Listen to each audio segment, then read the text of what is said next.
I dated an insanely rich heiress. She didn't mind that I was poor. Didn't care that I had no talent or background. She would brave a snowstorm just to go to the suburbs, and buy me my favorite red bean cake, just because I mentioned it. I thought that was true love, until she fell for her best friend's little brother. She threw away the gifts I gave her, only caring about flirting with him all day long. I took the hint. That very day, I stood on the rooftop of a 300-story skyscraper. As I jumped, she ran red light after red light, and climbed the building in a frenzy, but she still didn't make it in time to stop me. And yet, I woke up in the hospital, only to be told by the doctor that I had a minor concussion, and I'd completely forgotten everything about her. Chapter 1. The hottest, most sensational news in Cydia recently was none other than the Kim family's eldest daughter, Princess Sophia Kim, spending a fortune at an auction to buy a custom supercar worth over $100 million, just to make George happy. Sophia and George had been married for 7 years. Madly in love, a picture-perfect couple, admired by everyone in the city. Right now, she was sitting on the couch, having rented out the entire luxury car showroom. Watching George test drive each model, the staff waited outside while George was busy, lowering their voices as they whispered among themselves. One said, "That car Mr. Wang drove just now, isn't that the one from the news? Designed by that world-famous car designer. The look, the feel, it really is top tier." Another chimed in, "He's so lucky. How did he end up with someone like Chairwoman Kim? She's got the looks, the body, the power, and all these years, no one's even come close to touching her." Someone else added, "Not only that, Chairwoman Kim is also a total love brain. Just look at how Mr. Wang has been test driving cars for so long, and she's still giving him detailed feedback on every single one. Anyone else would have lost their patience ages ago." Then someone asked, skeptical, "Do you really think a woman can love a man this blindly? I don't buy it. Aren't they hitting their 7-year itch? You think they'll survive it?"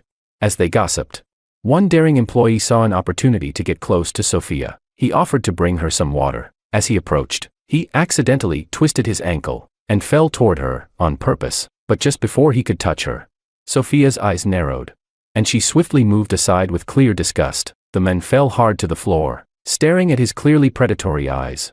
Sophia's gaze turned cold with revulsion. She waved at the bodyguard beside her. "Take care of it," she said. The bodyguard stepped forward immediately, dragging the man out without hesitation. Even so, Sophia still didn't feel clean. She took off her jacket and handed it to security. "Get me a new one," she said. "George will think I'm dirty and won't want to hold me." The onlookers didn't dare say a word, only bowing their heads and whispering among themselves. She really does love him to the bone. Otherwise, why humiliate herself like this? I had just stepped out of the fitting room and saw the whole scene unfold. I stood there, dazed. Yeah, Sophia's love for me was so deep. Everyone in the city knew it. She always made me feel secure. I hated the smell of alcohol. So she never drank or went to social events again, even if it meant losing billion-dollar deals. She didn't want me to be jealous. So she never looked any other men in the eye. She only had eyes for me, even if a man brushed against her by accident. She'd apologize to me anxiously, terrified that I might leave her. When the Kim family elders disapproved of us, she did everything in her power to show the world that she would never love anyone else but me. It was because of her fierce love and sincere devotion that I was willing to give up everything to be with her. But no one knew. I wasn't from this world. Years ago, I died in my original world, and was bound to a system that brought me here, Sophia's world, to resurrect in my own world. I had to win Sophia's heart. After years of carefully building our relationship, I finally became her one and only. She fell hopelessly in love with me. 7 years ago, during a kidnapping orchestrated by Sophia's rival, I was taken and used to threaten her. The demand: she had to cripple herself, or they wouldn't release me. Sophia didn't hesitate. She ruined her own legs, lost gallons of blood, and nearly died. From that day on, the beloved daughter of destiny became a paraplegic, forever bound to a wheelchair. And that was the moment my mission was declared complete. But looking at Sophia, who loved me more than life itself, I hesitated. I couldn't bring myself to leave. I couldn't let go of her. Before the system disappeared, it asked me 2 questions. 1, did I really want to stay in this world? 2, what would I do if Sophia ever betrayed me in the future?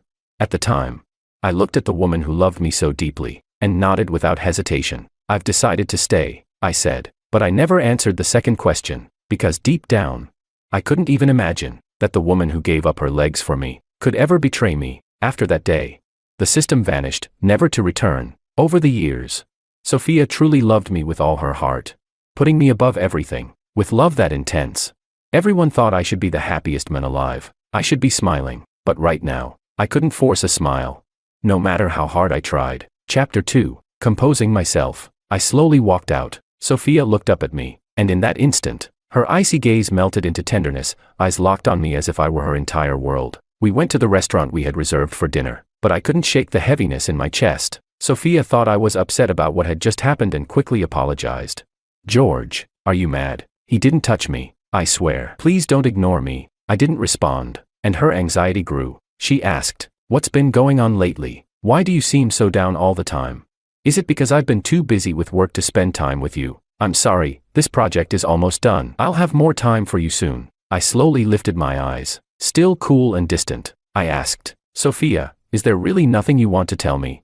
She blinked, momentarily stunned by the sudden question. Her fingers began to fidget, an unconscious habit of hers whenever she was nervous. I noticed it immediately, but she just shook her head. She said, no, nothing. A dull ache pierced my chest, but I didn't press further. Toward the end of the meal, a waiter brought over a cake Sophia had pre-ordered and reminded me to blow out the candles and make a wish. It wasn't my birthday, but over the years we'd been together, Sophia had always gone out of her way to give me a sense of ceremony on every holiday and anniversary. As the lights dimmed and I closed my eyes to make a wish, the quiet was suddenly broken by the vibration of a phone. I opened my eyes just in time to see Sophia unlocking her screen and checking a message. In the dark restaurant, the reflective glass made the message clearly visible. It read, Sophia Gia, there's this crazy-looking woman with messy hair pounding on my door. I'm so scared. Can you come help me?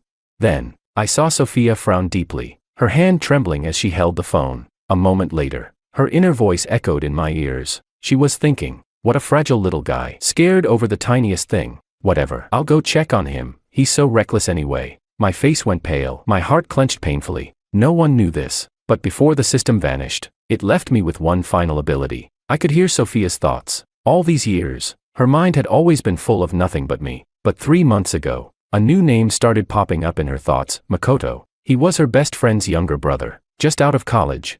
And she had recently arranged for him to work at the Kim Corporation for training. Before I could even digest this, her thoughts echoed again. But today's our 7th anniversary. Would it be wrong to leave now?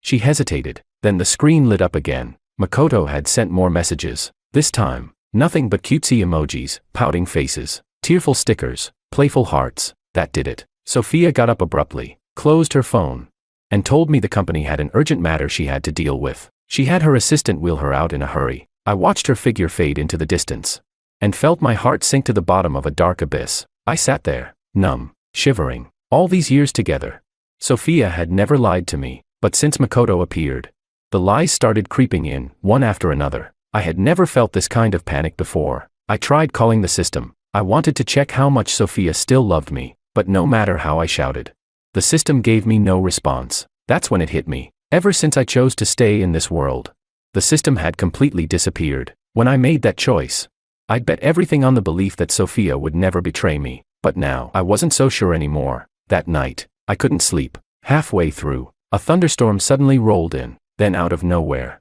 a pair of arms wrapped tightly around my waist from behind. At some point, Sophia had come back. She must have been trying not to wake me, because her movements were so gentle. I hadn't even noticed her return. She knew how terrified I was of storms like this, so even if I was fast asleep, her body instinctively moved to protect me, murmuring in her heart, "Don't be scared, I'm here." I turned to look at her sleeping face, beautiful, soft, delicate, and once again, my thoughts spiraled. Could someone who loves me this deeply really be falling for someone else?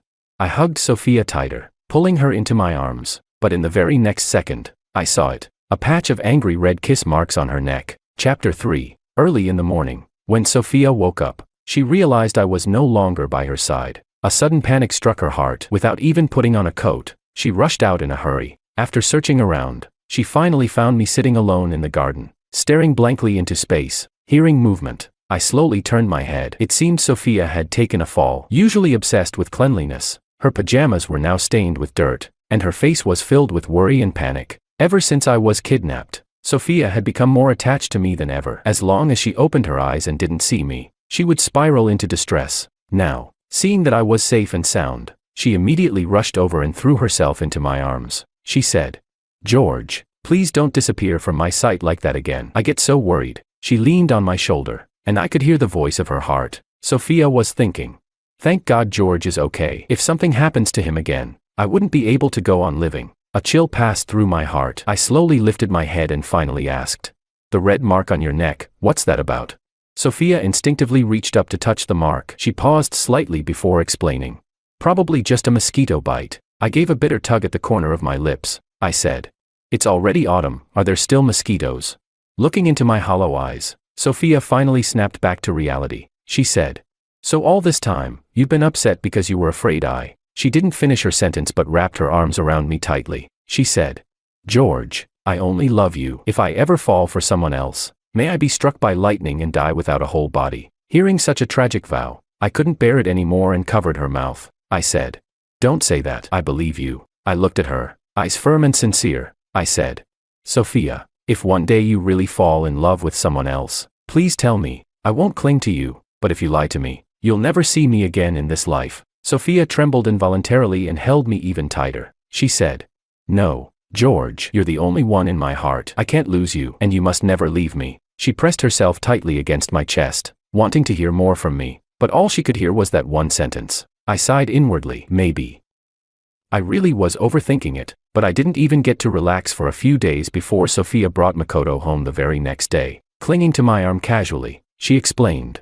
George, his lease ended and he hasn't found a new place yet. He'll stay with us for a few days. I promised my bestie I'd look after him. I can't just let him end up on the street. I felt a chill creeping into my bones. My eyes unconsciously landed on the luxury car behind him, an identical custom-made model to mine, except with different initials. The host at the auction had said this car was the only one in the world, which was why it fetched a price of $100 million. Now that he was driving an identical car, it meant one of them was a fake. Sophia clearly noticed as well. Her gaze darkened instantly. Makoto, however, was the first to speak up and explain.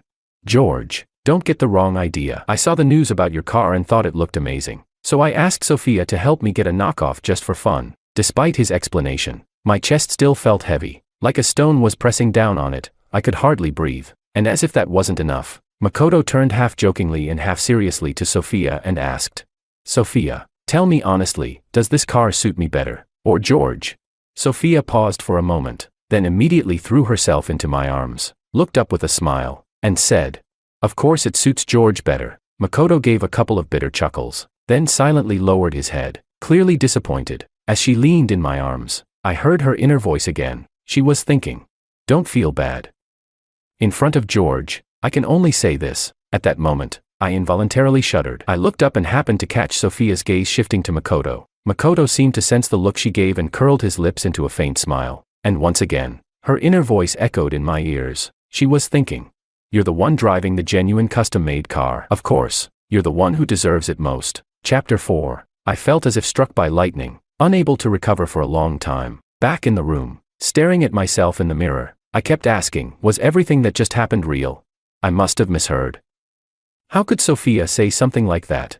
I could only keep telling myself, again and again, that I had misheard. In the following days, Makoto went out with Sophia almost every single day, and they returned home together just the same. He worked at Sophia's company, and it made sense for him to drive her to and from work. But every time I saw the two of them walking side by side, it felt like invisible hands were gripping my neck, choking the breath out of me. Maybe to ease my mind, Sophia always kept her distance from Makoto at home. Even her tone with him was cold and detached. But Makoto, whether intentional or not, always seemed to appear whenever Sophia and I were alone. If she watched a movie with me, Makoto would coincidentally sit nearby with a bucket of popcorn. If we had a candlelight dinner, he would accidentally show up at the same restaurant. If we went to the rooftop to watch fireworks, he'd stand behind us with a camera, claiming to be capturing the moment for us. Sophia could have easily kicked him out. Yet she merely smiled and allowed his presence. I felt exhausted, utterly drained. I didn't want to be the kind of husband who constantly second-guessed his wife, but every time I saw the way they looked at each other, the pain in my chest made it impossible to speak. One night, I suddenly came down with a fever, curled up in bed.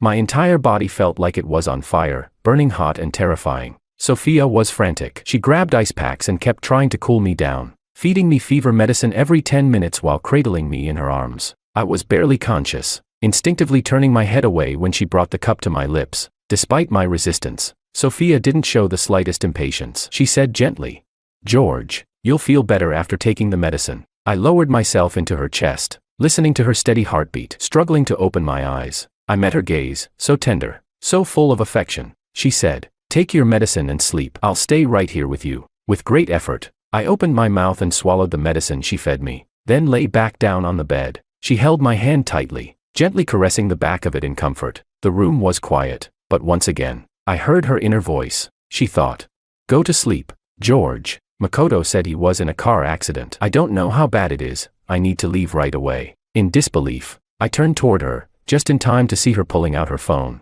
Back turned to me as she replied to a message. The worry and anxiety in her eyes were overflowing, but it wasn't for me. My vision blurred suddenly with tears I couldn't control. I shut my eyes quickly, not wanting her to see the redness in them. Moments later, she came over, softly calling my name a few times. Seeing I didn't respond, she let out a sigh of relief, then hurried out. In that moment, my heart felt like it was being torn apart. I opened my eyes in despair, and the tears spilled uncontrollably, like beads from a broken string. My phone, beside the pillow, lit up suddenly. I sat up and tapped the screen. It was a message from Makoto. It read, "George, check Sophia's phone. There's a surprise waiting." I turned to look at the phone she'd left on the table. A wave of unease swept through me. I knew this was his trap, but as if possessed, I still reached out and unlocked the screen. Sophia's phone password had always been my birthday, so I got in without effort. Her pinned contact on WeChat was me. The profile photo was a picture of us together. The chat wallpaper was entirely made of my photos, but within all the conversations, the name Makoto stood out like a knife to the heart. After a long hesitation,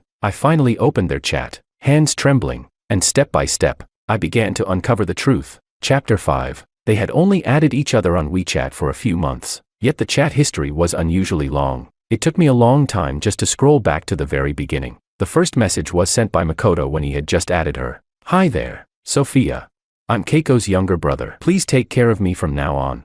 He followed up with several cutesy stickers filled with hearts. Sophia didn't reply for several days. When she finally did, her tone was cold and distant. She responded, "Stop sending stuff like that. My husband doesn't like it." Makoto sent back a pouty sticker, and then went silent. After that, he kept sending her cute, flirty stickers, but she never responded. He confessed to her on WeChat, and she simply ignored it, until one day, she unexpectedly messaged Makoto first. She wrote, "I was drunk last night. Just pretend it never happened. Name your price. Don't let George find out, or I won't forgive you." Makoto hesitated for a moment, and then sent her a nude photo of himself. He replied, "Sophia, I'm younger than George, stronger than him. You really don't like me.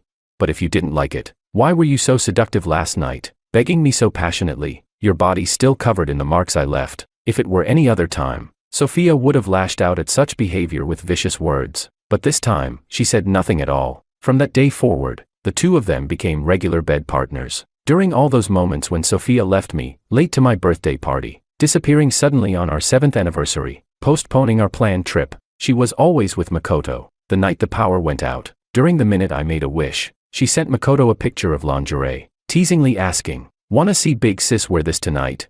And then there was that custom luxury car identical to mine. Makoto had mentioned to her more than once just how much he loved that car. He said, "Sophia, I really love that car. Please, I'm begging you, just let me drive it once." At first, she coldly refused. "Buy another one. You can pick any other model." But he wouldn't give up. He replied, "No, I want that one, the one and only in the world. George has been driving it for so long already. What's the big deal if I take it out once?"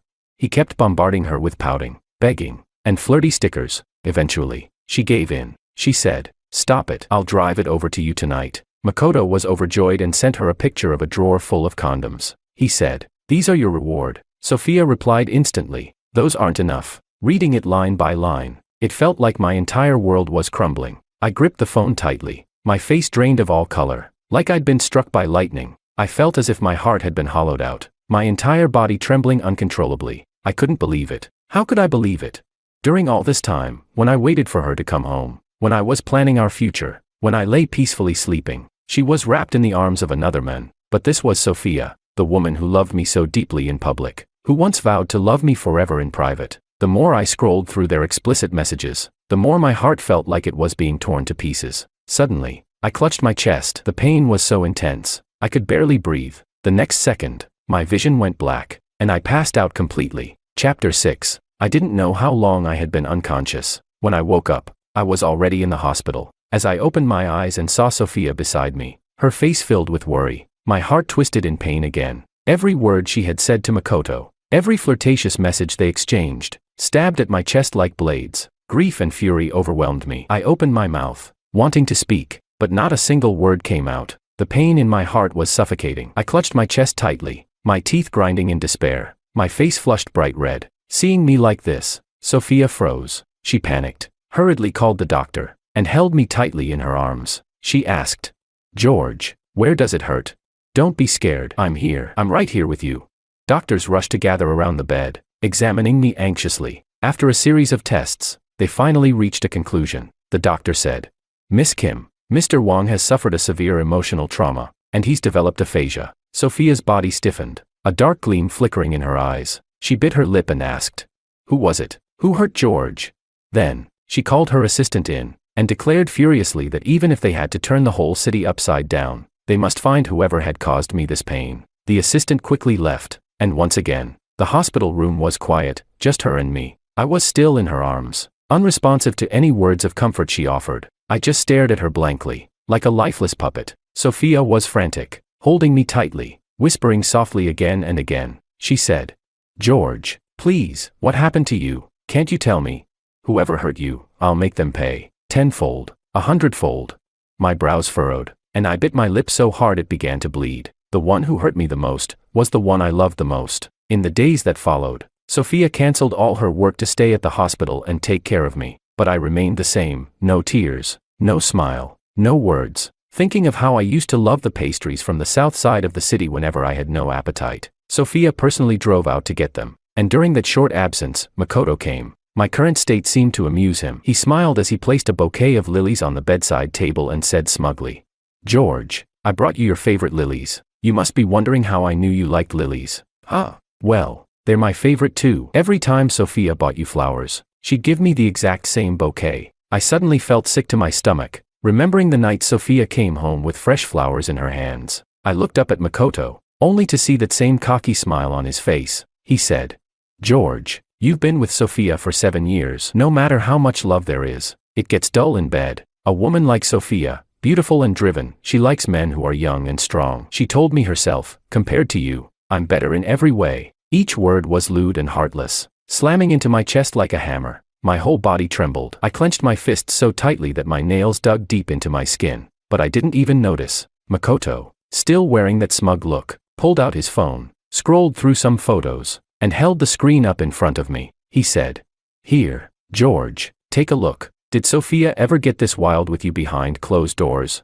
I tried to look away, but my eyes betrayed me, flickering toward the screen against my will, and when I saw the tangled, naked bodies on the display, I finally couldn't hold it in anymore. I collapsed over the side of the bed, and dry heaved violently. Chapter 7. After Makoto left, I went completely berserk. I smashed everything in the hospital room into pieces. With bloodshot eyes, I threw every single object within sight violently to the ground. When Sophia pushed open the door and came in, all she saw was a room in shambles, and me, barefoot, standing in broken shards of glass, my eyes red as blood, as if facing a dire emergency. She rushed over and tried to hold me in her arms. The shattered glass had deeply embedded itself into my feet, and blood was pooling all over the floor. Yet I stood there as if I couldn't feel a thing, just staring at her blankly. Sophia had never looked so panicked. Her heart ached like it was about to shatter. She tried to hold me, but I fought her with everything I had, gripping her arms tightly. I finally broke into sobs. "I want to go home. Let me go home." After 7 days of silence,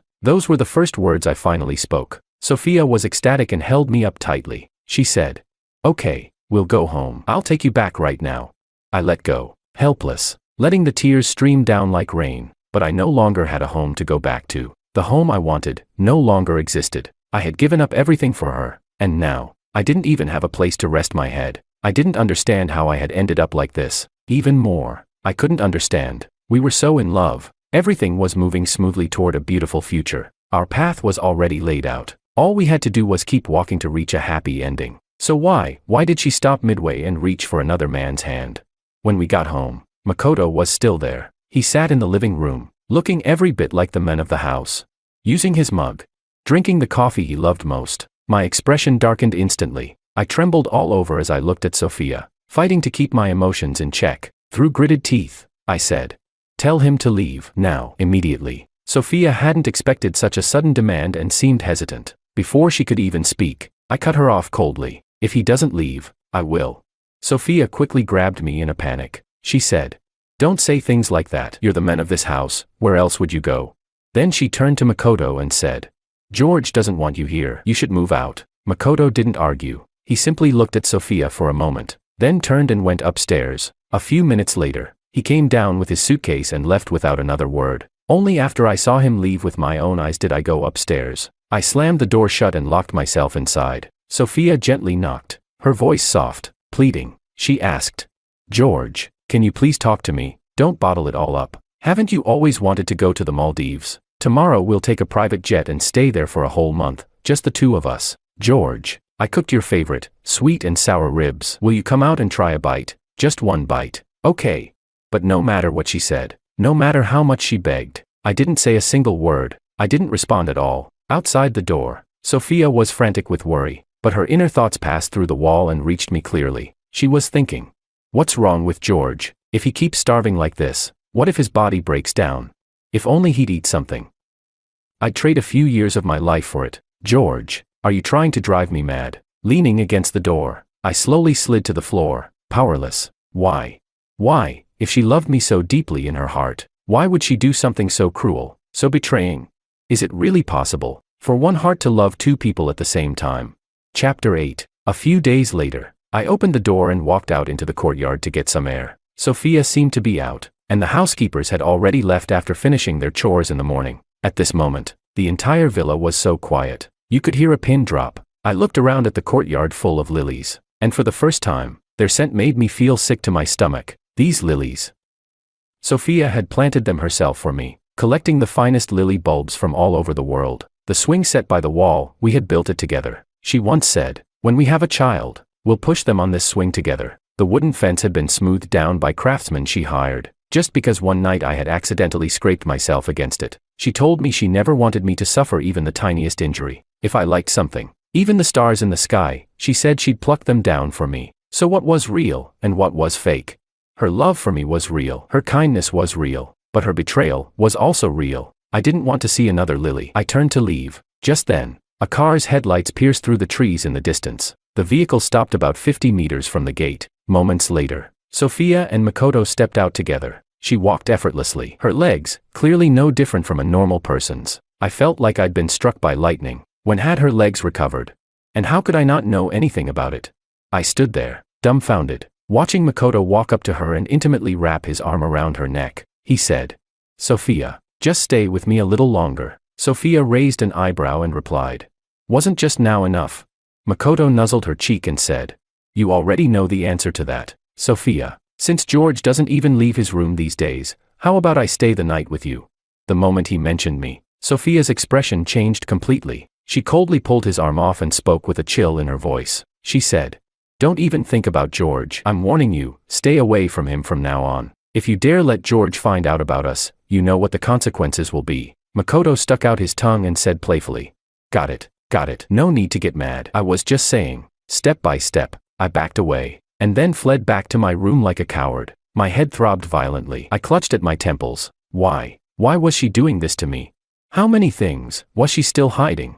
I didn't understand what Sophia really wanted. She'd hidden the fact that her legs had long recovered. Was it just to keep me by her side? To make me stay completely loyal and never leave?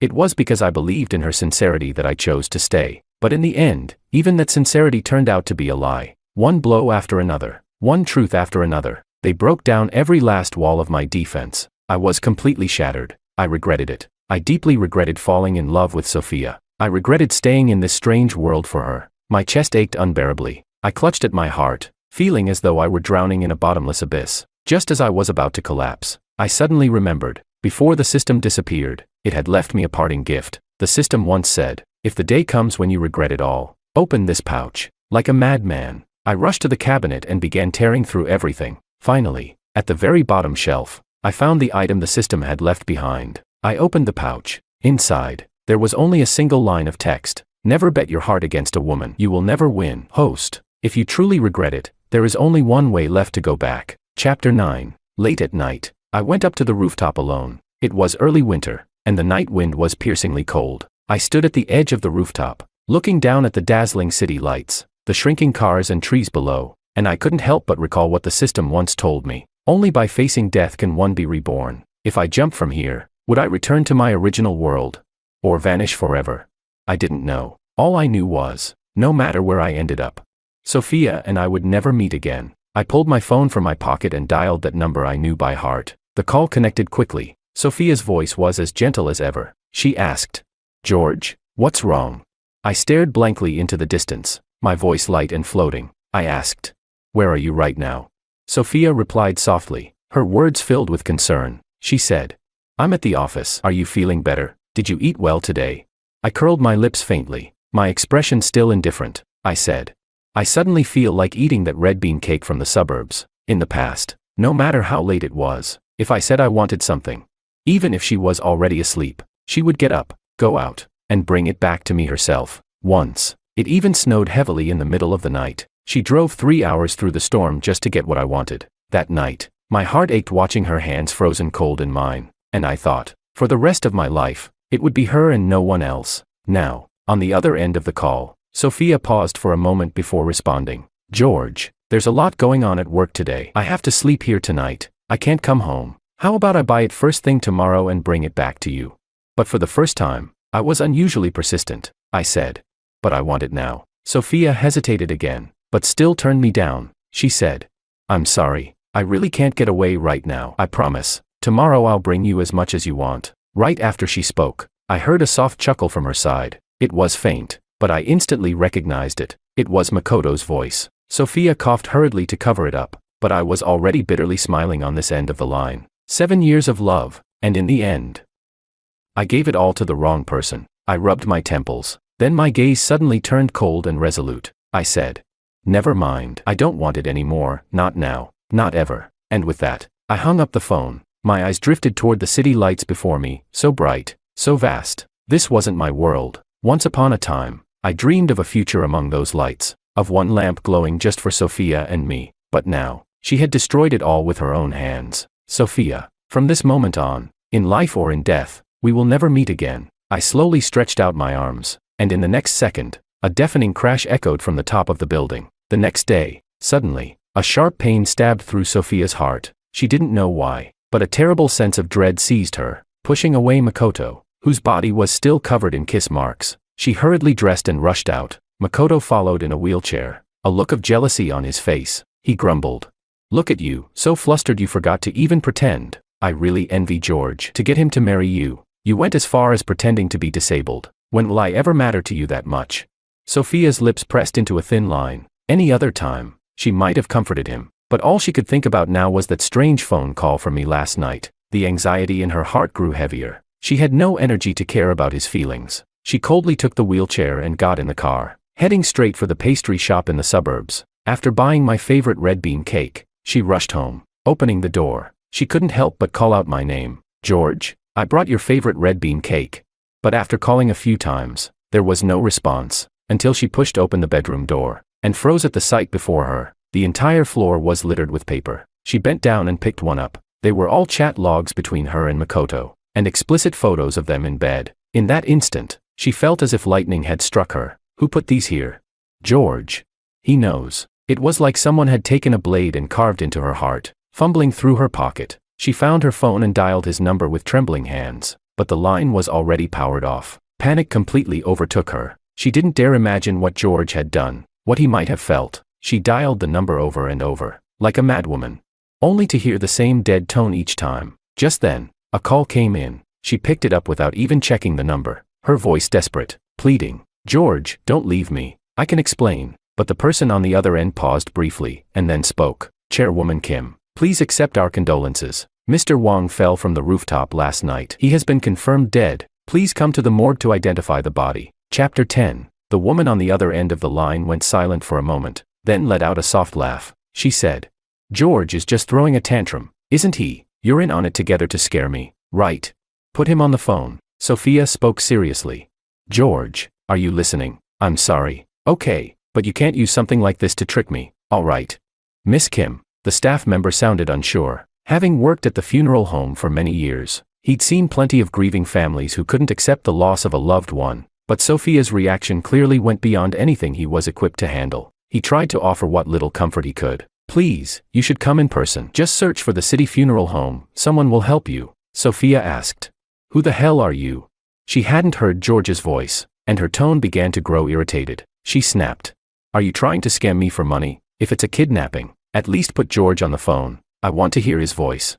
Seeing that there was no reasoning with her, the staff member sighed and said, Miss Kim, if you come here, you'll see Mr. Wang yourself. Then he hung up. He let out a long sigh and turned to the mortician beside him. Clean up Mr. Wang's body a little. When she gets here, we'll have our hands full, and get security. Better be safe. Staring at the phone in her hand, the one that had just gone dead with a cold click, Sophia let out an abrupt laugh. She murmured to herself, what a clumsy lie. George, you're really so dumb. So dumb you'd come up with this kind of trick to scare me, right? But a dull, gray fog had settled over her mind. The sounds of the outside world could barely reach her anymore. She stood frozen for a long time. The phone in her hand creaked under her tightening grip. Sophia whispered, when I find you, I'll apologize. Okay, I'm sorry, but you can't use something like this to frighten me. Her eyes began to redden. Bloodshot veins crept into her gaze. Somehow, in a haze, she found herself in front of the flower shop. The shop owner, long familiar with her, greeted her warmly. Miss Kim, back again to buy flowers for your husband. We just got a fresh batch of premium lilies today. Want some? Yes, Sophia replied. He likes big bouquets. Please arrange a large one for me. The shopkeeper worked efficiently and quickly handed her the bouquet. He said, Mr. Wang is really a lucky man. Is it a special occasion today? Sophia tugged at the corner of her lips, her smile stiff and forced. I'm going to apologize to him, she said. I made him angry. The shopkeeper chuckled.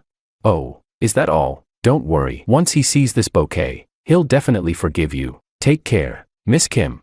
She swiped her card, perhaps without looking at the total, or perhaps not caring at all. She ended up paying over 10,000 yuan. When the shopkeeper saw the notification, he ran after her in a panic. Miss Kim, he called, but she was already slowly walking away. Not hearing a word, he sighed and shook his head helplessly. Guess I'll just credit it to her account. After all, Miss Kim always came here to buy flowers for the men she loved.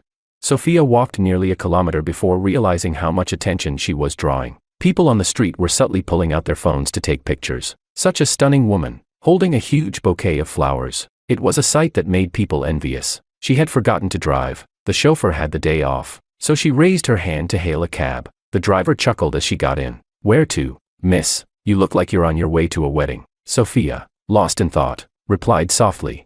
To the city funeral home. I'm going to apologize. Chapter 11. The driver's face changed instantly. He cleared his throat awkwardly and said, my condolences. Miss, please, don't grieve too much. George isn't dead, Sophia thought, but she didn't bother explaining to anyone. She simply gave the driver a smile. Traffic was heavy on the way. She dialed George's number again. She wanted to hear his scolding, even if he slapped her, even if he filed for divorce. Sophia wasn't afraid. She would spend the rest of her life repenting, telling him again and again how truly sorry she was. George was soft-hearted. Eventually, he'd forgive her. She believed that. He could never stand to see her hurt. 1,000 ways to win him back spun through her mind, and with them came a faint sense of renewed hope. The lilies in her arms released a gentle, sweet fragrance. There has to be a way, she thought.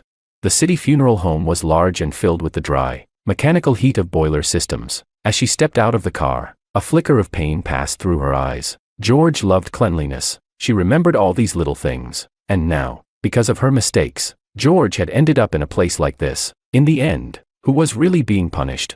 Idiot, she whispered to herself. Can't even find a more believable lie or a more comfortable place to fake it in. George loved her face too much to throw himself off a building. He wouldn't. He couldn't. She fought off the rising dread in her chest, forced herself to take a step forward. Then she overheard two workers in black uniforms whispering ahead. I really wish people who want to commit suicide wouldn't jump from buildings. It's the hardest to deal with. The bones were all shattered. Back of the skull, there's a hole the size of a fist. The brain matter was almost gone. Sophia's heart trembled. Such a gruesome way to die. George really went this far, just to scare her.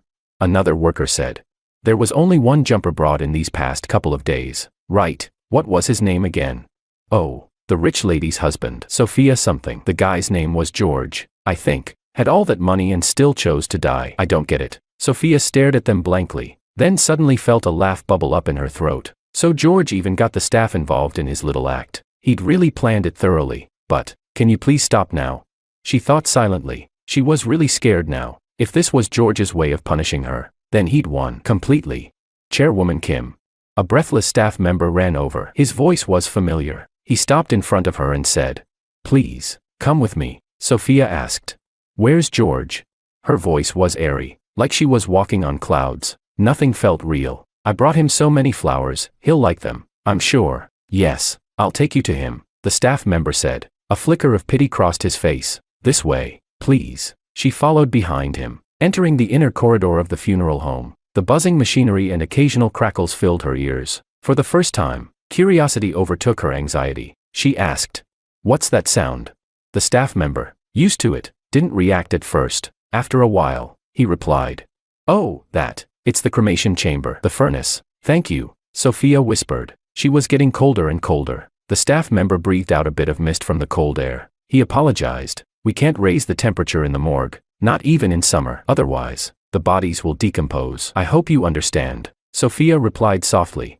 "What corpse? I don't want to see a corpse. I want to see George." Chapter 12. "All right, please come this way." At last, Sophia saw him. George lay on a narrow bed. His face was pale, but peaceful. He looked as if he were sleeping deeply. The footsteps of the morticians, the humming of the cold storage units, none of it seemed to disturb him in the slightest. Sophia stood still, staring at him for a long while, before softly saying, "George." He didn't respond. She frowned, a flicker of confusion in her eyes. "George, stop messing around," she said again. "I know I was wrong. Okay, but isn't this kind of thing unlucky? Don't punish me like this, please." Her voice was as soft as a whisper, as if afraid to wake someone from a dream. The staff member stepped back out of sympathy and spoke quietly. "Chairwoman Kim, the police have already investigated. They tried to reach you yesterday but couldn't get through." Mr. Wong jumped from the rooftop. "The surveillance footage is complete. There's no sign of foul play. He took his own life. My condolences." But Sophia didn't seem to hear any of it. She gently set the bouquet of flowers aside and knelt down beside that low, narrow bed. "George, please wake up," she pleaded. "Don't scare me like this. I really know I was wrong." Tears fell from the corners of her eyes, landing on the carefully prepared features of the men she loved. "Look at me," she whispered. "Just open your eyes and look at me." Her trembling hand reached for his cold, lifeless face. Her expression was vacant, like she couldn't comprehend the reality in front of her. She called his name again, and again. Unable to bear the sight, the staff quietly stepped out with the mortician. Outside, they spoke in hushed tones. "They always said Chairwoman Kim loved her husband deeply. Looks like it was true." "Yeah, she still can't accept he's gone." "I mean, why would someone like him jump off a building?" Another replied. "I don't know. If I had a wife like that and all that money, I'd never want to die." But her voice calling for George didn't stop. Even after her throat turned dry, even after it began to bleed, she remained kneeling on the cold ground, still whispering his name. When her voice became little more than a raspy breath, she stared at the body quietly. The tear stains on her face had long since dried. "You lied to me," she murmured. "George, how could you bear to leave me like this?" She leaned down and placed a kiss, soft, barely there, on his lips. She tasted the salt of her own tears. Dizzy and light-headed, she stood up. The staff returned, speaking gently. "Miss Kim, have you decided what to do?" "I'll cover the costs," she said, her voice so hoarse it was barely audible. "I'll have a car sent to bring him home." "Understood. Miss Kim, please accept our condolences." Why did everyone keep saying that? Sophia wondered. Her George was just throwing a tantrum. She would take him home. She would coax him, gently, patiently. One day, he would forgive her. The morticians had prepared the body, covered with a white cloth and loaded into the vehicle. George didn't look much different from a sleeping man. Sophia sat beside him, holding his hand. She whispered, "George, I'm taking you home. Be angry. Sulk all you want. Just don't leave me, okay?" Chapter 13. News of George's death didn't spread until nearly a week after he jumped, because during that time, Sophia seemed completely normal. She still went to the office on time, still attended countless galas and business dinners, and whenever someone asked about George, she would smile helplessly and say, "I made a mistake. George is mad at me. We're in a bit of a spat." People would chuckle in understanding, often teasing her. After a few drinks, she'd glance at her watch and excuse herself politely. "I should head home. You know how it is, an angry husband has even less patience for a late wife." They'd laugh kindly and say, "Hurry and win him back. It's been a while since we last saw George." So when the news broke, everyone was stunned. People whispered, "A week ago. Am I remembering wrong?" She told me just yesterday that she was going home to be with her husband. Someone else chimed in. I swear I saw her texting him in between meetings. She was smiling so sweetly. Was it all an act? Another voice joined in. How do you even know the husband she was texting was the one at home? Someone objected.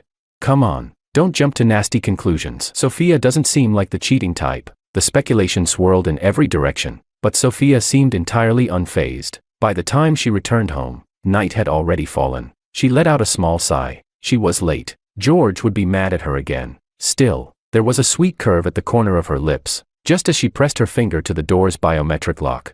Someone suddenly hugged her from behind, arms circling her waist, a face pressed to her back. Sophia, a pitiful voice murmured. Why haven't you come looking for me? Startled, Sophia instinctively shoved the person away. Her voice turned cold. Who told you to come here? Sophia, Makoto bit his lip, eyes glistening with tears. I know you're hurting right now. I just wanted to keep you company. Isn't that okay? Get out. Sophia's voice snapped like a whip. You want to ruin everything for me, she hissed. Makoto, if George gets even more upset because of you, I swear I won't let you off. Get out, Sophia. Makoto screamed as she shoved him down the stairs. His eyes welled up with tears as he choked.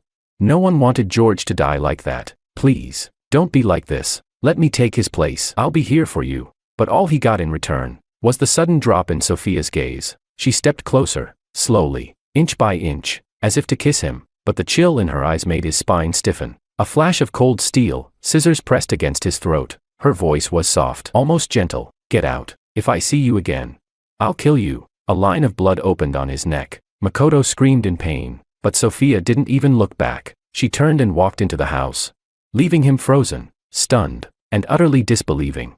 When news of George's death reached Makoto, his so-called friends joked that he finally had his chance to rise. Someone even messaged him, is the husband Sophia always rushes home to see, actually you now? Makoto, of course, hadn't been with Sophia, and the fear that she had already found someone else drove him to her door without a second thought, whether intentional or not. Sophia had forgotten to close the door behind her. Makoto stood at the entrance, staring into the dark, empty living room. A slow-burning anger took root in his chest. Did Sophia already have someone new?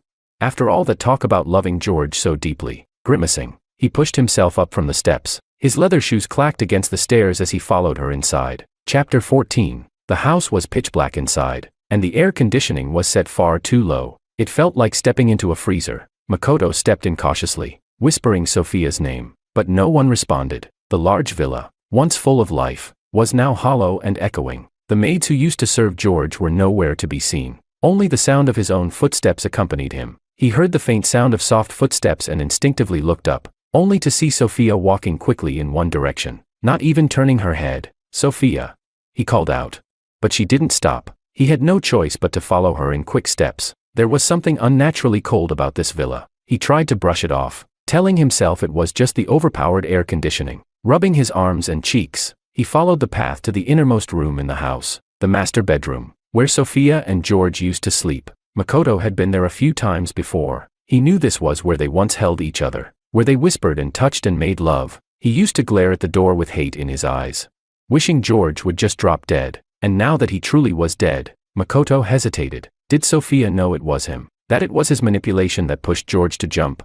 Biting his nail nervously, he suddenly heard a soft murmuring voice inside the room. Startled, he held his breath and pressed his ear against the door. It was Sophia. Her voice was incredibly gentle. She was speaking in a soft, loving tone, so quiet and broken it was hard to catch the words. But Makoto picked out fragments. George, darling, I love you. His heart skipped a beat, eyes widening in disbelief. Could it be?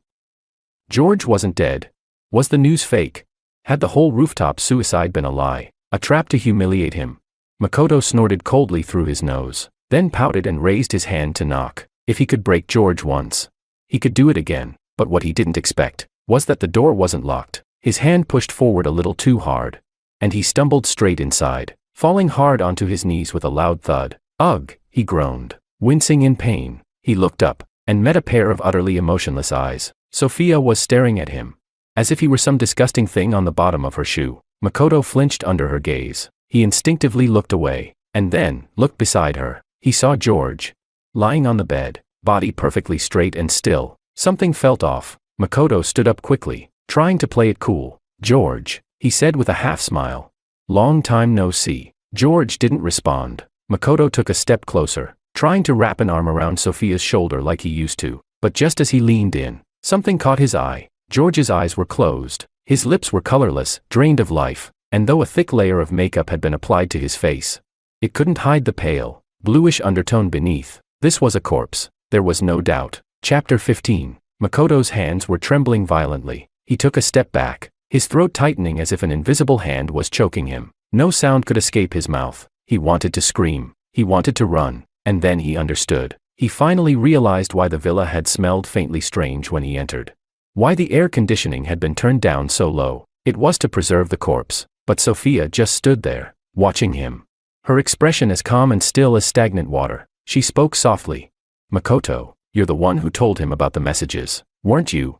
Makoto couldn't speak. His back was pressed against the wall, shaking his head frantically as tears streamed down his face. After a long silence, he gasped for air, his voice broken and fragmented. You're insane. He's dead. Sophia. What the hell are you doing? Sophia's face changed in an instant. She stood up and began walking toward him, one slow step after another. Her voice was icy. He's dead. And whose fault is that? Tell me, Makoto, was it you? Makoto tried to flee, but his legs were too weak to hold him. It was his first time seeing a dead body up close, and the reality hit harder than he ever imagined. Sobbing, he cried. It wasn't me. I swear it wasn't. Sophia, I was wrong. Okay, I never should have messed with you. Just bury George, please. I'm begging you. He's really dead. Sophia stopped right in front of him. She bent down, leaned close to his ear, her voice dropping low, just like the countless nights they had once shared in bed. She whispered, I made mistakes, but so did you, and neither of us is getting off that easy. A soft laugh escaped her lips. Makoto collapsed to his knees, shaking as he looked up at her in terror. What are you going to do? Sophia didn't answer. When she left the room, she was still holding a handful of Makoto's hair. He had struggled wildly. It had taken everything she had to subdue him. Now, she was calmly washing her hands. The strands of black hair slid into the white porcelain sink, swirled into the drain, and tangled around the silver stopper. So dirty. Sophia murmured. If George saw this, he'd be angry. Makoto's disappearance stirred no reaction from the outside world. He had come to the city with nothing, and survived only by clinging to Sophia like a parasite. By the time people started to notice something strange about Sophia, a full month had passed. Someone asked, Hey, has anyone heard anything about George's funeral?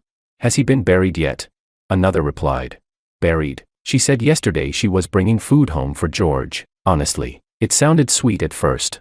But now, it's kinda creepy. The conversation abruptly halted, because the woman they were talking about was approaching, phone in hand. Sophia smiled and asked, You don't like this flavor? She raised her eyebrows, looking genuinely surprised. Well, I already brought it home, she said playfully. What should I do with it? Fine, I'll eat it myself. Her voice was warm, affectionate, a touch exasperated, like she was teasing a spoiled lover. She looked like she was in an excellent mood. The two exchanged nervous glances. One of them mustered the courage to ask, Miss Kim, who were you talking to on the phone? Sophia replied with a cheerful smile. My husband, of course. He used to say he loved this flavor. Now he doesn't like it anymore. Such a handful, isn't he? Haha, sounds like a sweet kind of trouble, the other person joked. Sophia nodded with a laugh, then walked away. Once she was out of sight, the two men stood frozen, exchanging a long, uneasy look. A chill crept up both their spines. Chapter 16. I'm back. Even without anyone to respond, Sophia would say these words the moment she took off her shoes. In the past, George would come out to greet her, take her coat with a warm smile, and kiss her gently. Sophia was supposed to have already gotten used to the days without him, yet at this moment, she couldn't help but feel a pang of loneliness. She set down the bag of pastries, but her eyes landed on the center of the living room. A man was kneeling there, tending to a vase of glowing white lilies on the table. His white shirt was crisp and familiar. He gave her a somewhat shy smile and said, Sophia. For a brief second, Sophia thought she was seeing George from their newlywed days. She pressed her lips together and instinctively took a step forward, but the man shrank back, his neck recoiling. The chain on his ankle clinked in response. She froze mid-step. The man's expression changed instantly. Fear twisted his face as he threw himself at her feet. He cried out, Sophia. Sophia crouched down and grabbed his cheek with her fingers, her brow twitching involuntarily. Her rage twisted her face, but her voice came out soft and low. She said, How dare you? She bit the words out one by one, teeth clenched. How dare you wear his clothes? Do you think you're worthy to be compared to him?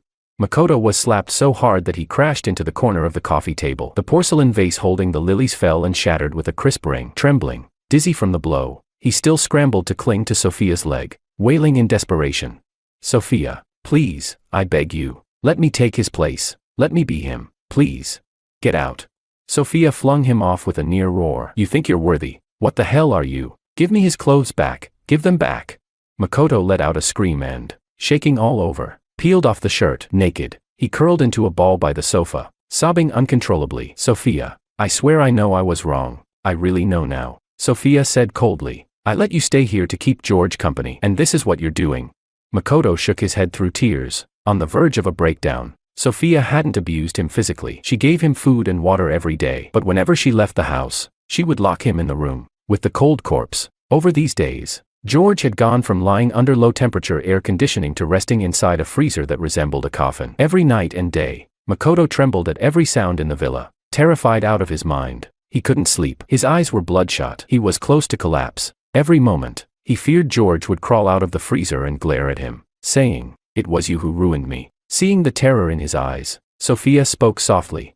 "Makoto, everything you did today, George saw it all." Makoto screamed. The psychological torment was unbearable. Just as his eyes rolled back, about to faint, Sophia grabbed his ear viciously and said with a laugh, "If you can't even fight back from this, Makoto, you deserve this." Something flashed through Makoto's eyes, but it was buried beneath his tear-streaked face. He pleaded, "Sophia, please just let me go. Let me go." Sophia bit her lip and said, "And who's going to let me go?"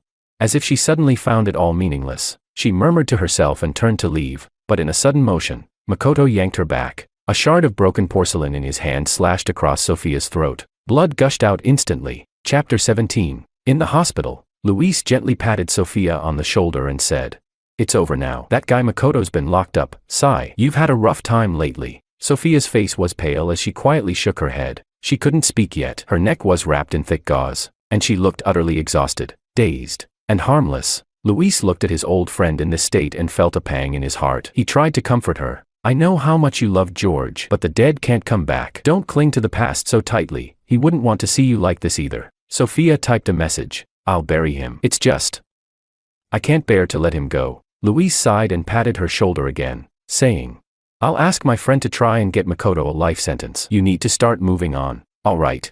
Sophia nodded. Luis still had matters to take care of. After a few more words of advice, he left. Once the room fell silent, Sophia turned her head and stared out the window. The trees outside had turned yellow with autumn. Occasionally, a leaf would drift into the room. Even after completing what she had to do, Sophia felt hollow inside, as if there was nothing left to anchor her. It had been a full month since George's passing. She had refused to bury him, not because she didn't understand death, but because some part of her still clung to the hope that a miracle might happen. Even though she dreamed of George night after night, even though she looked at his pale, lifeless body day after day, there had been no sign of him ever coming back to life. She slowly closed her eyes. The piercing ache would strike without warning, not even allowing her peace in her shallow, broken dreams. George was dead. Everyone told her that George was dead, but Sophia still refused to believe it. In a crowd on a busy street, she saw George's back. He was smiling, laughing, talking cheerfully with another man by his side. Sophia wanted to call out to him, wanted to make him wait, but her feet were frozen in place, as if encased in concrete and steel, completely unable to move. She watched helplessly as they walked away. Then she heard the other man say, "Escaping death like that must mean you've got good fortune ahead. But George,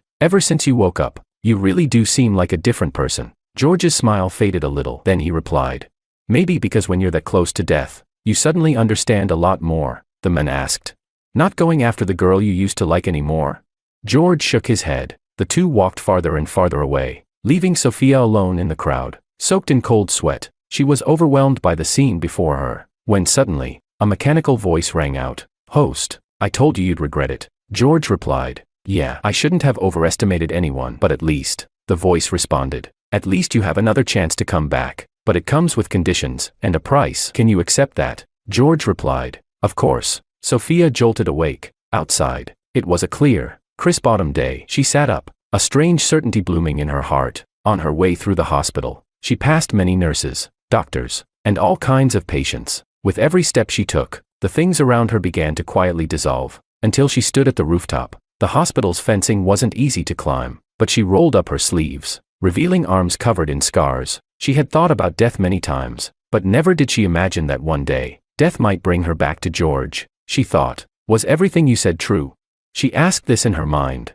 But no one answered. The wind was so strong, she swayed, unsure whether what she had just heard in her mind was a hallucination or reality. If it was real, she'd see George again. If it was fake, then she'd die from the fall. But Sophia didn't hesitate. She closed her eyes and let herself fall backward. Chapter 18. Come on, George, David pleaded pitifully. Can't you just come with me as a favor?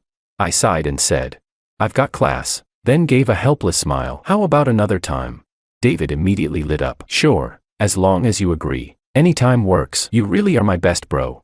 Satisfied, he gave me a pat and headed off first. I let out a breath. Honestly, I could never say no to this childhood friend of mine. It had been 3 months since I returned to my own world. Back then, I had died in a car accident and was sent to another world on a mission. But when I woke up, I found the system had altered the extent of my injuries. I only had a mild concussion. So after staying in the hospital for a few days, I was back to being 22, alive and well. Once David saw I was fully recovered, he kept bugging me to join a group blind date event with him. But I had just ended a really miserable relationship. There was no way I had the mental space to care about something like a mixer. Still, since he insisted, I eventually gave in. David showed up at the dorm right on time. I just threw on some sportswear and went out. He stared at me, speechless. You know you're handsome, but this is overkill. At least do something with your hair, man.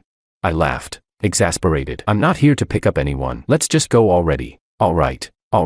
We headed to the KTV where it was all happening. I had no interest in this kind of childish social event, but David practically dragged me there. The moment we pushed open the private room door, I instinctively shrank behind David, awkward and hesitant. I slipped inside quietly, and soon spotted a familiar face in the crowd. I froze for a second, then quickly looked away. David leaned close and whispered, Wait, is that Willow? She's here too. Do you still like her? If you do, go for it. To be honest, I never had strong feelings for her. Back then it was just curiosity, a silly little crush. Now, thinking back on that innocent and sweet phase felt like something from another lifetime. So I simply shook my head. David gave me a look. Damn, one car crash and you're a whole new person. Fine then. Want to sing a duet with me later? No thanks. I shut that down immediately. Feeling awkward, I just focused on picking at the fruit on the table, barely lifting my head. That was until a fully hyped up David leaned over and whispered, Dude, have you noticed Willow's been staring at you? I frowned. No way. I instinctively denied it, but still glanced over, and sure enough, Willow was staring at me without blinking. I was caught off guard. She immediately curved her lips into a small smile and pointed at her phone. I looked down. She had messaged me. She wrote, Feeling better. Scrolling up, I saw our old chat, or more accurately, my one-sided enthusiasm. Willow had always replied curtly and indifferently. I replied, Much better. Thanks for checking in. I took a sip of beer. She asked, Can I come over and sit next to you? This time, I was truly stunned. The old Willow couldn't even be bothered to acknowledge me. So, what the hell had changed? Chapter 19. In the end, I still turned her down. The private room was noisy as hell, and after 2 drinks, I just wanted to get some air. I slipped out quietly, standing in the hallway, sleepily scrolling through my phone, trying to think about the lab report due tomorrow. But someone was standing beside me. George, came Willow's soft voice. Are you not feeling well? I replied, No, then asked in surprise, What are you doing out here? Willow was a popular girl, never short on guys who'd come running with just a wave. Her being at a dating mixer like this, I had to admit, I was curious. She said, Too loud. Willow replied, I prefer quieter places. That was something we actually had in common. I'd had a bit of alcohol, so my guard was down. I asked, Then why'd you come here at all? You still looking for a boyfriend? I am. Willow answered bluntly. I came for you. She pulled a tiny flower from her pocket. It was small and trembling slightly in the night breeze as she handed it to me. I looked down at it, then let out a small laugh. What's this supposed to mean? She said. Someone told me you liked lilies. I went to more than a dozen flower shops but couldn't find any. They were all sold out. This is the best I could get, I said calmly. If you gave me a lily, I'd reject it. From now on, I don't like lilies anymore. Inside Willow's mind, a voice replied. See, I told you. The system fell silent for a long moment. Willow grumbled. Where the hell did you even get your data? How is it sometimes so accurate, and other times completely off? Should I even trust you anymore? What if George ends up hating me? After a long pause, the system responded. I'm sorry. I'll try to provide more accurate information from now on. Willow asked. What's your name again? The system said. Sophia. That was my name. Sophia. After waking up, Sophia found herself becoming the host of a strategy guide system. She could truly see George through Willow's eyes, but she could no longer be anything more than a system designed to teach Willow how to love George. She no longer had a body, no longer had the ability to act on her own. The only thing she had left was all the experience and memories she'd shared with George over the years. She knew what he liked to eat, what shows he watched, what kind of flowers and people he was drawn to, but she could never tell George any of it herself again. Willow and George walked back to school together. She smiled and said, I'll make sure David gets home safe. You go ahead and rest. I nodded. All right. Thanks for today. Willow smiled. No big deal. On the way back, she was still talking with the system. She said, good thing I have you guys. Otherwise, I'd probably regret this for the rest of my life. As long as I successfully win George's heart, he won't die. Right? The system replied. Yes. For some reason, Willow sensed a hint of sadness in the system's mechanical tone. It said, please continue your efforts. Host. Completing the strategy is necessary to prevent the target's death. Willow replied. Recommend me a few books he likes tonight. I want to understand him better. Understood. Host. Chapter 20. I realized. Willow seemed to be chasing after me. I had indeed once liked this girl. To others, that might have just been a few days ago, but for me, it felt like emotions from a lifetime past. I stared at the message she sent me on my phone, then silently turned off the screen. David immediately yelled. Didn't you used to like her? Why are you ignoring her now? I replied. I can't bring myself to like anyone right now. I don't want to take the risk. I was scared of offering up my heart again, only to have it crushed under someone else's foot, bleeding, broken, and ugly. This wasn't a mission world anymore. There was no strategy task I had to complete to stay alive, risking everything to chase a love as fragile as mist. That was never who I was. David had no idea what I'd been through, but when he heard that, he fell silent too. He stared at me for a while, then suddenly grew serious. George, you better take care of yourself. If you're not into her, that's fine. I'll reject her for you. I nodded. So David called Willow. He told her I wasn't in a good place right now and asked her not to keep trying to see me. The girl was quiet for a long time before she softly said, okay. Before David could hang up, she added, but I'll still wait for him. Please tell him not to feel pressured. If one day he feels like going out, I'll go with him, anywhere he wants. David rubbed his arm and shivered. She's so mushy, he muttered. Willow knew that George used to like her, so she had been taking things slow, cautiously easing into pursuit. But ever since the car accident, George's attitude had flipped a full 180. She wasn't exactly upset, just frustrated. And when she thought back on the way she used to tease and toy with George, always enjoying the sight of him chasing after her, she suddenly felt pathetic. The system had been silent for a long time. Willow frowned, feeling irritated. She let out a sigh. Can a car accident really change someone this much? She ran a hand through her hair and muttered, why is George completely different now? She had no idea how heartbroken the system inside her was. It was her, Sophia, who had turned George into this. Back when they were together, George had been full of sunshine, lively and spirited, like a wild blade of grass, growing tall and green. And now, Sophia thought, maybe this was fate, to make her watch, helplessly, as the damage she caused took root. She hesitated. Should she tell Willow the truth? But before she could say anything, Willow had already pulled herself together. She wasn't afraid of being cold-shouldered by George. What she feared more was why George had become so closed off in the first place. If he didn't want to see her, fine, she'd leave him be. Instead, she had someone deliver a book to him. It wasn't anything philosophical or deep, just a simple, cheerful children's book. Sophia blinked, surprised. She said, George doesn't like these. Willow replied. Doesn't matter. She shrugged. He's been really tired lately. I just want him to feel a little happier. She didn't send the book to win points with George. She just wanted him to be okay. Sophia's chest ached. At last, she understood the difference between the two of them. Chapter 21. I didn't return the book like Sophia had expected. Instead, I spent a week slowly making my way through it, and to my own surprise, I actually messaged Willow. I asked, why this book? She replied, because I loved it as a kid. Smiling as she typed. Then she asked, what do you think?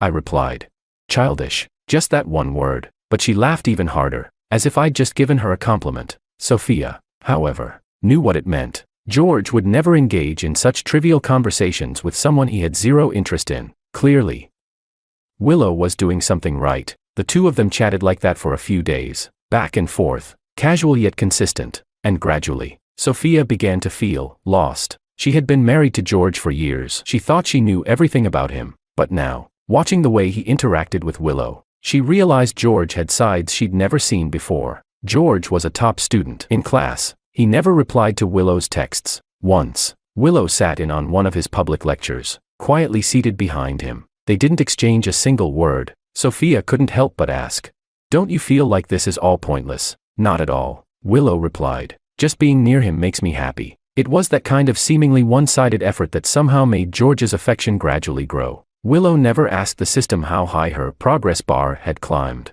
Even when she occasionally got a number, she didn't show much excitement. She always said she liked George, not because of the task, but because she genuinely liked him. Maybe this was fate's punishment, Sophia thought. As long as the mission wasn't complete, she would be forced to watch as George's heart slowly opened up to someone else. They were young, bright, full of love and hope. Everything she was no longer. Maybe George had truly fallen for her back then.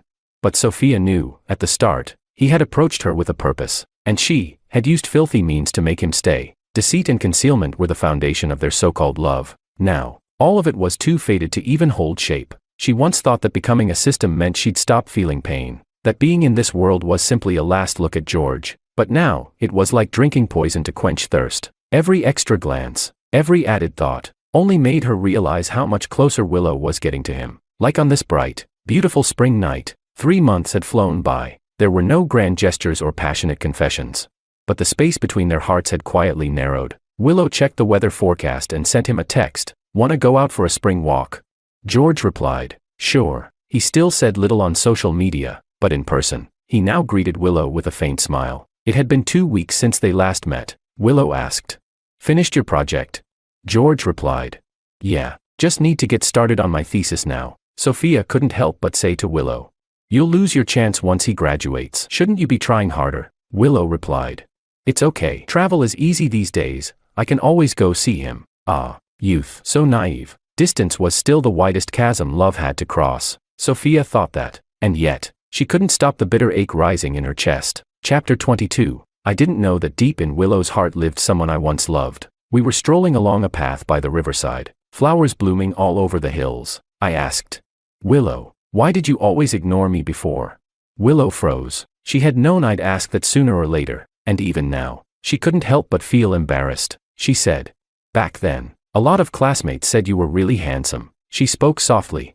"Smart too, but kind of cold. So when you talked to me first, I was really happy. But I was afraid I wasn't the kind of person you imagined. That once you got to know the real me, you'd think I was boring." It was rare for her to open up like that. Her cheeks flushed a faint pink from embarrassment. I turned my head to look at her. After a moment, I let out a soft laugh. "All right then, I forgive you." So Willow wasn't completely indifferent after all. Now that it was out in the open, she seemed far more at ease, walking beside me. Even her breathing became lighter. Then she asked, "What about you?" Her tone was sincere. "Why did you suddenly start talking to me again?"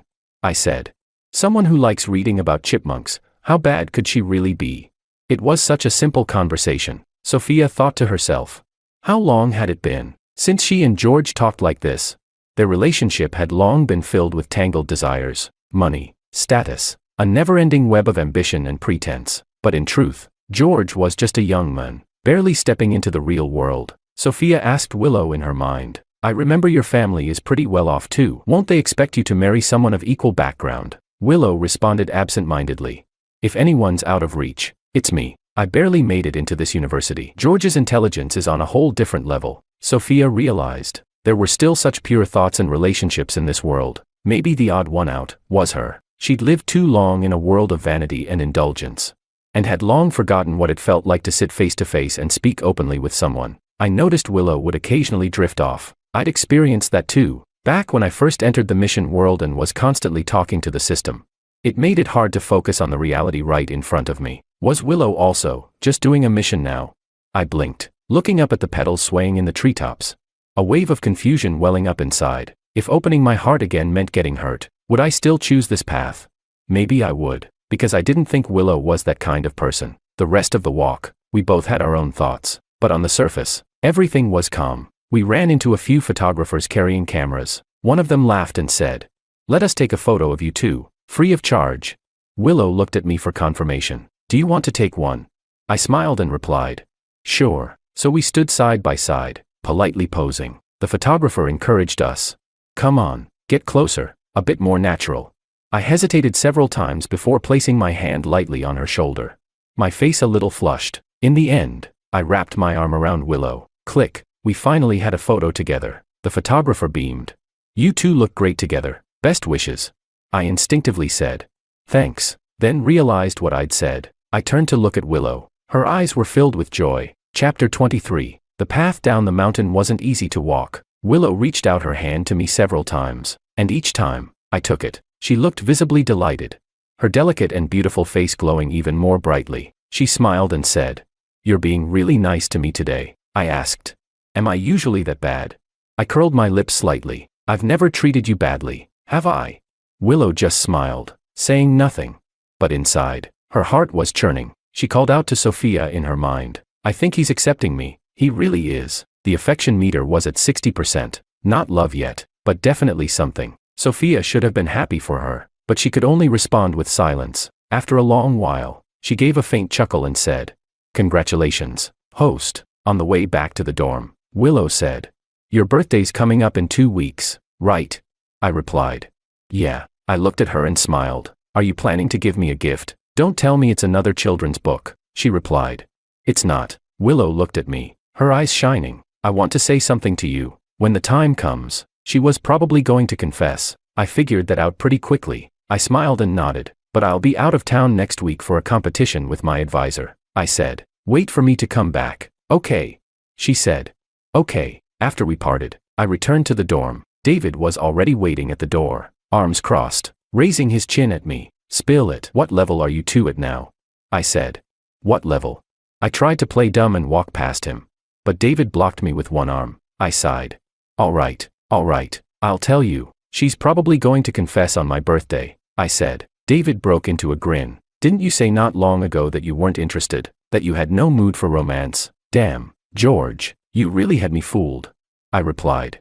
"No, it's just that Willow's really something." I lowered my eyes and smiled faintly. Even if I hadn't fully stepped out from the shadow left by the mission world, I no longer dreamed of it so often. Back then, I would see myself standing on rooftops at night, watching the cars below flow like tiny ants, feeling utterly lost. It was Willow who reminded me that I was standing on the ground now, not up high. She was the first anchor I found in this world, and after her, there was David. David clapped me excitedly on the back and urged me to do a live stream right then and there. I couldn't argue with him, so I reached into my small bag and pulled out a photo. He asked, "Who took this?" "You two look perfect together." He wasn't wrong. Under the flowering trees, the two of us looked like a picture-perfect couple. Natural smiles, bright expressions. It almost looked like something out of a magazine spread. I looked down at the photo and smiled. "Just a passerby." David laughed. "Honestly, it looks like you two are already dating. You only have one print. What about Willow?" I said. "Come on, you think we don't have digital copies?" The dorm turned into a lively mess of laughter and teasing. I laughed with them. For the first time in a long while, I felt light, even with the upcoming competition. I didn't feel nervous anymore. Since Willow came into my life, Sophia had stopped appearing in my dreams, and for me, that was the best thing that had happened in a long, long time. Chapter 24. Willow came to see me off before the competition. We talked for a bit through the glass of the tour bus. After she left, my advisor smiled and asked, "Your girlfriend?" I replied, "Not yet." Then laughed. "Didn't expect you to be so gossipy." The advisor chuckled. "You've been single for 4 years, cut me some slack. Besides, if you two ever get married, I better get an invite to the wedding," I said. Of course, we took a 2-hour high-speed train, then transferred to a shuttle bus. Once we arrived at the hotel, we quickly divided up tasks. I couldn't stop thinking about my competition entry, so I opened my laptop again to double-check everything. It wasn't until that evening that I noticed a message from Willow. She asked, "I heard there's a major rainstorm where you are. Did it affect you?"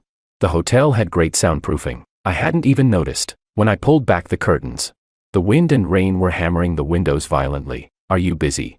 Willow sent another message a few hours later, sticking strictly to the promise I'd made her agree to before leaving. No clinginess, so I just called her. The video connection wasn't great, maybe because of the storm. The signal kept cutting in and out. On the other end, Willow's voice was choppy. She reminded me not to go out alone. I nodded. Just then, someone knocked on the door. I said to Willow. Probably my advisor calling me to dinner. I'll call you back later, she replied. Okay, but that follow-up call never came. Willow sat there, feeling inexplicably anxious. She checked her phone again and again. As the minutes ticked by, she grew increasingly unsettled. She asked the system, "Why isn't George replying to me? Maybe he's busy." Sophia answered curtly. Though deep down, she was uneasy too. Just wait a bit longer. Sophia had been talking much less these days. And Willow had gotten used to her silence, but her own nerves had her reaching out. For some reason, a sense of dread was creeping over her. Suddenly, Sophia cried out, "Something's wrong." At the same moment, a breaking news alert popped up on Willow's phone. She normally didn't care much about these things. But something made her instinctively look. The headline read, Magnitude 7.3 earthquake hits riverfront district of City A. It felt like someone slammed a bat into the back of her head. Everything buzzed. She couldn't even hear Sophia's voice in her mind anymore. Her phone slipped from her fingers and clattered to the ground. Then she scrambled to pick it up with trembling hands. George was right in the epicenter. She didn't say a word, just staggered out of the dorm in a daze, then quickly ran back in to grab her coat, bank card, and car keys. Sophia asked, "You're going?" Her tone was serious. "Willow, there's going to be another quake in the riverfront district later tonight. It's dangerous. Think carefully." Willow shouted. "Of course I'm going," she practically roared. "Even if it's dangerous, I have to go." Sophia remained calm. "All right, I can track George's location. You know which hotel he's staying at, right? I'll guide you there." Willow didn't reply. She rushed to the garage, jumped into her car, and hit the highway. Sophia said, "Stay calm. You can't get hurt. If something happens to you, who's going to save George?" That snapped her out of it. She eased off the gas just enough to drop below the speed limit. By the time she neared City A's riverfront district, the car could go no further. Rain was still pouring down, and most of the city's buildings had collapsed. It looked like the end of the world. Willow took a few deep breaths. Her eyes were bloodshot. The GPS wasn't accurate anymore. She only had a general idea of the hotel's location. She said to Sophia, "It's your turn now. Lead me the rest of the way." Chapter 25. Sophia was panicking too, but she knew, if she lost her composure, Willow would never find George. The real system's piercing alerts were hammering into her brain. She gritted her teeth through the sharp pain and pulled up the location tracking. Sophia spoke in a broken voice. "Keep heading southwest, 15 kilometers. Thankfully, the hotel wasn't far from the edge of the highway. 15 kilometers wasn't impossible, but just one look at the devastated road ahead made Willow's tears stream uncontrollably, blending with the rain, choking back sobs. Her lips trembling, she asked, "Tell me, is George still alive?"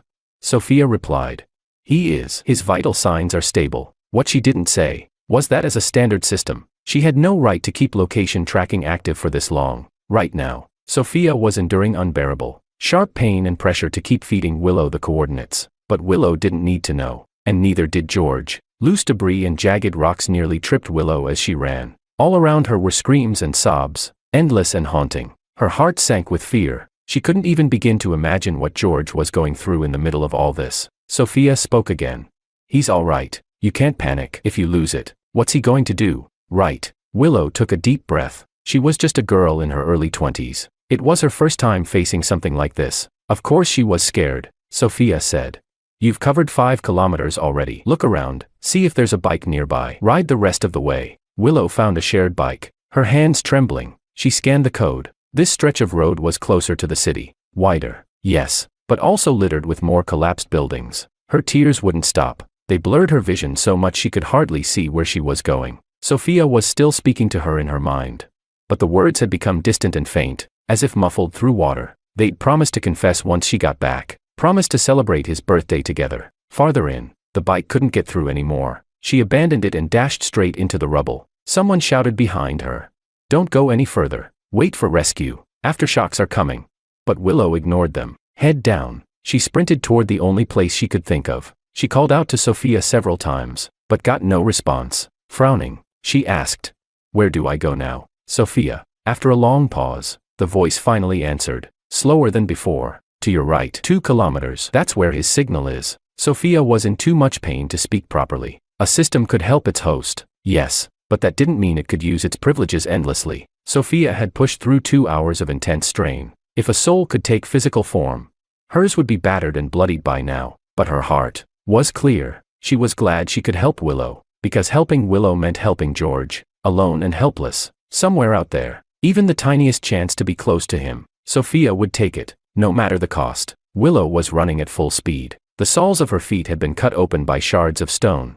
But she had no time to stop or treat them. She just ran, pushed forward by Sophia's words. Her nerves were stretched too tight, her body was near its limit. So when she finally saw the flattened hotel ruins, Willow almost passed out on the spot. Chapter 26. The hotel was in a prime location, so rescue teams had already arrived and were searching through the rubble. Willow hadn't even caught her breath before she charged into the debris and began digging. Her fingers were quickly scraped raw by concrete, blood staining the ground, mixing with sweat and tears, only to be washed away by the rain. Someone shouted behind her. "Who are you? Why aren't you wearing rescue gear?" "Boss, I don't think she's with the rescue team." A stranger came over and grabbed her by the shoulder, but she didn't even turn around. Still digging frantically, the men snapped. "What do you think you're doing?" Willow shouted back. "Someone I love is down there. Let go of me." The men froze for a second. Then someone handed Willow a shovel. She had driven, ridden, and run nearly a full day to get here. She hadn't even had a sip of water. Now, she dug through the rubble nonstop until sunrise. Sleepless, exhausted, lightheaded. Finally, daylight broke. The rain stopped. Her hands were trembling violently. Palms blistered and bleeding. Then, she heard a familiar voice. "Willow." Like music from heaven. She turned around in a daze, and saw George, covered in dirt, holding a bundle of medical gauze, staring at her in shock. Her knees gave out, nearly collapsing onto the rebar. She murmured, "You're okay. Thank God you're okay," I said. "What are you doing here?" I could hardly believe my eyes. I rushed forward, cracked open a bottle of clean water and helped her drink. "Do you even realize how dangerous it is here?" She replied. "I came to find you." She clung tightly to my hand, her expression half smile, half tears. Then suddenly, she threw her arms around me. I was so scared. I had still been a little angry, but now, all that remained was soft concern. Willow looked absolutely spent. I patted her back and said, "Come with me. I've been over there in the rescue tent this whole time." "Why were you digging over here?" Willow finally let go of the shovel, only then realizing the state of her palms. She winced from the pain. I brought her back to the tent. Inside, my advisor was sitting down with gauze wrapped around his forehead. The junior teammates had gone out to help with the search. I grabbed some disinfectant and gently rinsed her wounds. My face was still tense. My advisor looked at us and suddenly smiled. "Still claiming she's not your girlfriend?" I said. "Professor." I paused mid-movement and sighed. "You're in no condition to be joking." The advisor chuckled and waved Willow over to sit. He asked, "You came all the way from campus?" Willow nodded. "Yes." She finally got to rest, seeing the blood seeping through the gauze on the professor's forehead. She couldn't help but gasp, "Are you okay, Professor?" Chapter 27. "I'm fine," the professor said with a smile. Thankfully, it was right around dinner time. I'd taken George and the others downstairs to eat. We had just stepped out when the building collapsed. Willow listened, her heart pounding. She exhaled in relief. "That's so lucky," she said, then asked, "What about your forehead?" The professor waved it off casually. "I tripped and hit something. George already patched me up," I said. "Willow, let the professor get some rest. Come give me a hand." As soon as I called her over, she stood up immediately and said to the professor, "You take it easy. I'm young and healthy. I'll go help him." The professor smiled. "Good kid, go on." Then, this disaster had struck out of nowhere, though I'd called Willow over. I hadn't actually assigned her anything. Instead, I pulled over a simple but soft mat, patted her shoulder, and said gently, "You're not seriously hurt, so you shouldn't be sitting on the cold ground either. But you must be exhausted. Rest here for a while." Willow's heart softened. She took my hand and asked, "Are you hurt anywhere? Are you hungry? Tired?" "I'm fine," I said. "But your hands are a mess." 2 of her fingernails were torn up, and her palms were covered in blisters. I lowered my gaze, the concern in my eyes unmistakable, and carefully disinfected her hands again with iodine. I asked, "How did you know I was here?" I was genuinely curious. "I don't remember sending you my location." There was no signal in the city anymore. Willow's heart skipped a beat as she realized. The voice in her mind had been silent for a long time. She looked slightly uneasy. After a long pause, she said softly, "No matter what, you believed in me, didn't you?" I looked at her for a moment, then nodded. "I do. I believe in you." Hearing that, Willow's tense expression finally relaxed. She opened her mouth to say something, but then the ground shook again. Suddenly and violently, the bottles on the table rattled. Shouts erupted from outside. "Aftershock! Crouch down and cover your head, the tent won't collapse. There was no time to think. I yanked Willow into my arms and crouched down with her, just like the people had said. The tent's simple structure wouldn't cave in, but several support rods from above came crashing down against my back. I took the hit, stifling a groan of pain. Willow flinched in alarm and tried to pull away. But I held her tightly. I whispered, "It's okay, it doesn't hurt." Only once everything had settled did she look up at me, and saw the faint shimmer of tears in my eyes. She shouted, "Idiot. Let me see your back." I turned around obediently. There was just a large bruise where the rods had hit. Willow reached out, gently pressing her fingers to the bruise, and her tears welled up again. Chapter 28. Why do you even bother? Willow choked out the words. You're already hurt so badly. Why are you still helping me? I stared blankly for a second, then softly replied, "Yeah. I don't know either." Suddenly, something clicked in my mind. I wrapped my arms around her, tears soaking into her shirt. I said, "Willow, no matter what you're hiding from me, I'll forgive you." Host. A mechanical voice suddenly echoed in Willow's mind. Sophia said, "Your current affection score is at 87%. Willow let out a breath of relief. She turned and hugged me tightly. Pressing a soft kiss on my dust-covered cheek, she said, "All right, you rest now. Looks like most of the rescue teams have arrived." I gave a small hum in response, my eyes still watery, which Willow gently wiped clean with her hand. Willow asked the system, "Where were you just now?" For some reason, she felt the system's tone was downcast, recalling that long stretch of silence earlier.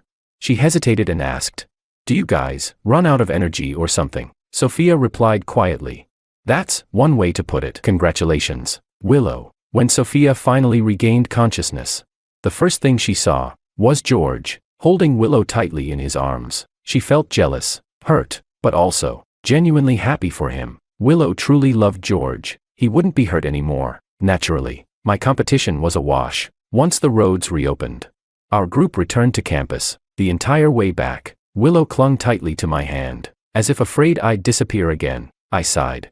For the city we left behind, and for the contest I'd lost. My advisor patted me on the back, trying to comfort me. "There'll be bigger achievements ahead. Don't let this weigh on you." I nodded and said, "Take care of yourself, Professor." After we said goodbye, I got into Willow's car, looking out at the familiar streets. I felt like I'd returned from another lifetime, but the roads seemed different now. I turned to Willow and asked, "Where are we going?" Willow smiled. "I'm kidnapping you." I laughed. "Then go ahead and try." I pulled out my phone, and suddenly realized something. It was my birthday. I already had a hunch about where we were headed, but still, a flutter of surprise stirred in my chest. The spring breeze by the riverside rustled the green willows. I saw David, 2 of my roommates, a few classmates from my year, and even some of the younger students. They'd been waiting here for a while. Grinning, they all called out, "Happy birthday." I whipped my head toward Willow in shock. "We've been together the whole time. When did you plan all this?" She smiled. "Before we left." "Now get out of the car." It was already dusk. A few friends slowly approached, wheeling out a birthday cake. The candles showed my age, and just as I closed my eyes to make a wish, fireworks lit up the riverside sky. Chapter 29. I thought to myself, I've seen grander occasions and more luxurious birthday setups in mission worlds, yet none of them moved me like this moment. I opened my eyes and saw Willow standing before the fireworks. Her head lowered as she looked at me. Softly, Willow said, "Even though I've already told you how I feel, I still want to say it again. George, I like you." She held a bouquet of flowers, not pure white lilies. My eyes turned slightly red. I forced a smile and said, "What a cheesy confession, but I accept." As my words fell, mixed in with the cheers around us, came a lonely electronic voice. Sophia said, "Congratulations, host. Favorability has reached 90%. The strategy mission is complete." After finishing the cake and watching the fireworks, a few friends playfully pushed Willow into my arms. Giggling as they walked away, we strolled along the riverbank, watching as the city lights slowly came alive in the distance. I gently said, "You told me you had a secret. Can you tell me now?" Willow hesitated, unsure, but didn't want to hide it from me, though she knew I might not believe her. Telling me the truth was something she felt she had to do. She called out to Sophia several times in her mind, but there was no response. As we walked in silence, Willow wrapped her hand around mine. She said, "No matter what the secret is, you have to believe me." "I've never lied to you," I replied. "I know." I smiled faintly and said, "Willow, what you want to say? Is it about the mission?"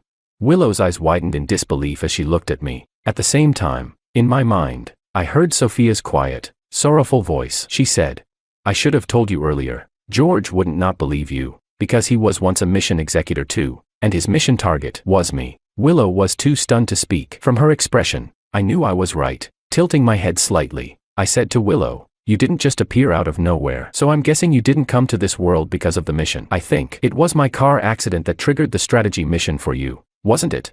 "Yes." Willow nodded. "How did you figure it out?" I said. "Because that was the moment your attitude changed completely. Back then, the system told me I had to pay a price. At first, I didn't know what that price was. Looking back now, I think it was becoming your mission target." My tone was incredibly calm, but it made Willow nervous instead. She tightened her grip on my hand, her voice slightly trembling as she said, "But I like you. Not because of any mission. It's because." The next second, I kissed her lips. Chapter 30. I said softly, "You don't need to explain anything to me. As long as the love is real, that's enough." I hated lies the most, but Willow had never once deceived me from beginning to end. She said she loved me, and that was real. That was already enough. Willow's eyes turned slightly red. Everything she had feared would follow never happened. George was fine, so fine it made her feel like she was still dreaming. Her mission was complete. From now on, there would no longer be a Damocles sword hanging over George's head. She could love him wholeheartedly. My eyes quietly gazed at her, then I smiled. Willow couldn't hold back anymore. She tilted her head up and offered her cheek. I lowered mine and kissed her lips. I tasted the salty bitterness of my own tears, but even more than that,